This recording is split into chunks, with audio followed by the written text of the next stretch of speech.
Ouais, franchement, c'est quelque chose de grand. C'est quelque chose de grand parce que c'était pas facile. On a eu des débuts difficiles avec 2 défaites.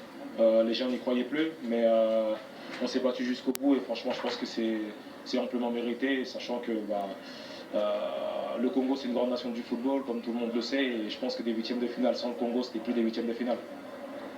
Racontez-nous un peu comment vous avez vécu ces 90 minutes.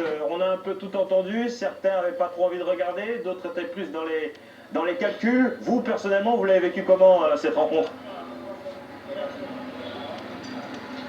Moi, je l'ai vécu avec un peu plus de calme. J'étais à l'hôtel, il y avait un grand écran, je l'ai vécu avec beaucoup plus de calme parce que je savais que si le Kenya égalisait, c'était compliqué, mais bon, j'ai pris mes précautions. Mais à la fin, on va dire quand le Sénégal a tué le match, franchement, c'était une grande libération et c'était une grande joie, franchement, déjà pour toute l'équipe, pour tout le staff et surtout aussi pour tout le peuple. Question de Samuel Lemay, Wilfried. Bonjour Wilfried, je vais vous demander, en tant que footballeur, des fois on se raccroche à des signes un peu irrationnels pour croire en l'impossible. Est-ce que, avant ce match contre le Zimbabwe, vous êtes raccroché à ces signes on joue le jour de l'indépendance ou des choses comme ça un peu irrationnelles? Est-ce que vous le sentiez avant que vous alliez faire ce match face au Zimbabwe?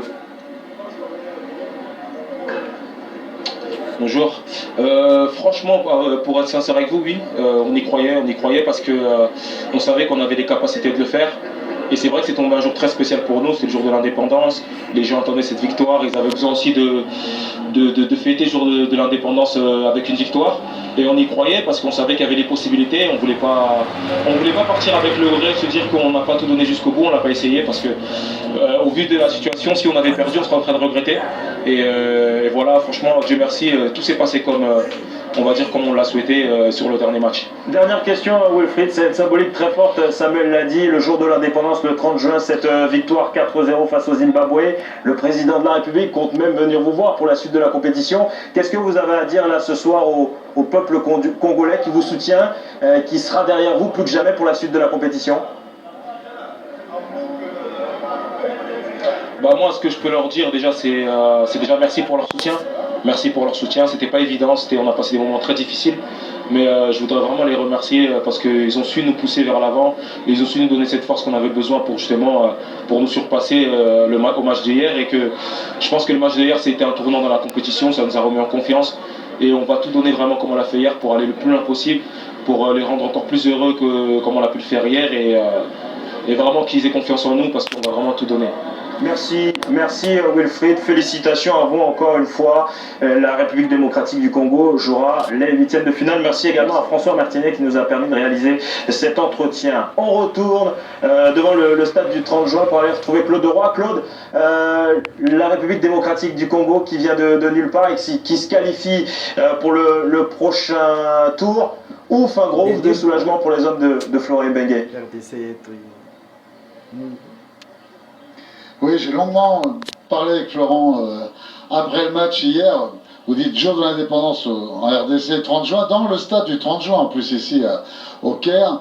Et on le sentait très très fatigué parce qu'il a vécu quand même une dernière semaine compliquée après ces 2 défaites. Personne ne lui a fait de cadeau. Je trouve qu'il a remis en place une équipe très structurée, très vertébrée. Il a fait les ajustements qu'il fallait. Il a remis Chancel Bamba en défenseur central qui était très bon. Youssouf Moulumbu en libéraux du milieu qui était très bon. Un duo d'attaque, Bolingui et Bakambu, jusqu'à la blessure de Bolingui qui avait aussi posé beaucoup de problèmes dans cette équipe du Zimbabwe. Donc je trouve qu'il a parfaitement bien corrigé le tir, Florent. Et maintenant, c'est une nouvelle compétition qui démarre. On oublie complètement les 2 défaites qu'ils ont connues sur les 2 premiers matchs. Toutes les équipes repartent à égalité, sans des éliminations directes. Et c'est peut-être ce qui va amener encore de surprises. Je voulais revenir sur un petit point de détail en ce qui concerne le Sénégal.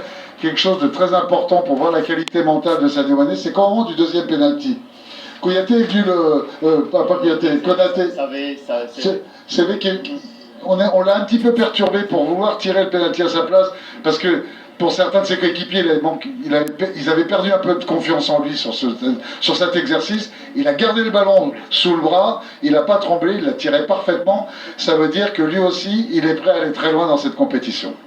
Merci Claude, merci à vous également, Dieu merci. Encore une fois, félicitations au Sénégal qui s'est qualifié brillamment sur le terrain. Qualification de la République démocratique du Congo, on le rappelle, c'est l'autre grosse info du soir. Il y a de la joie du côté de Kinshasa. Regardez ces images un petit peu des supporters qui suivaient avec attention cette rencontre. C'était plutôt hier, ils suivaient avec attention la rencontre entre la République démocratique du Congo et le Zimbabwe. Succès 4-0. C'est incroyable encore une fois, hein, Samuel, quand on repense à ce match. Remonter c'est pour ça que vous avez posé la question d'ailleurs à Wilfried, c'est remonter ce handicap de but et se sublimer le 30 juin dans ce stade du 30 juin. Ouais, c'est ce que disait Claude, c'est irrationnel, c'est-à-dire que mais il y a des choses, il y a des moments dans votre vie de footballeur ou dans la vie de tous les jours où les planètes s'alignent. 30 juin, indépendance, vous jouez dans le stade du 30 juin, peut-être qu'à l'hôtel vous voyez des signes que vous percevez comme des signes positifs, et là vous essayez de transmettre ça à tout votre groupe qui se met à y croire. Parce que c'est ça l'important, il faut que le groupe se dise à un moment, c'est possible, on va le faire, parce qu'ils avaient fait 2 prestations. Il ne fallait pas seulement gagner, il fallait gagner largement en plus. Largement, donc des fois le foot c'est ça, c'est des choses irrationnelles qui vous permettent de basculer du bon côté, et effectivement maintenant pour eux c'est toute autre compétition. C'est sur un match sec, tout peut leur arriver, mais ils ne l'auraient pas imaginé après leur défaite inaugurale, d'en arriver là. Les images sont signées de nos envoyés spéciaux à Kinshasa avec Kingombe et Patrick Lopika, et un match qui restera marqué à l'encre indélébile dans l'histoire du football congolais, voire dans l'histoire des Coupes d'Afrique des Nations. Match un peu plus anecdotique, c'était également dans ce groupe C, la victoire de l'Algérie contre la Tanzanie. Ouais, anecdotique parce que l'Algérie était déjà qualifiée, mais l'Algérie a quand même bien mis les points sur les i.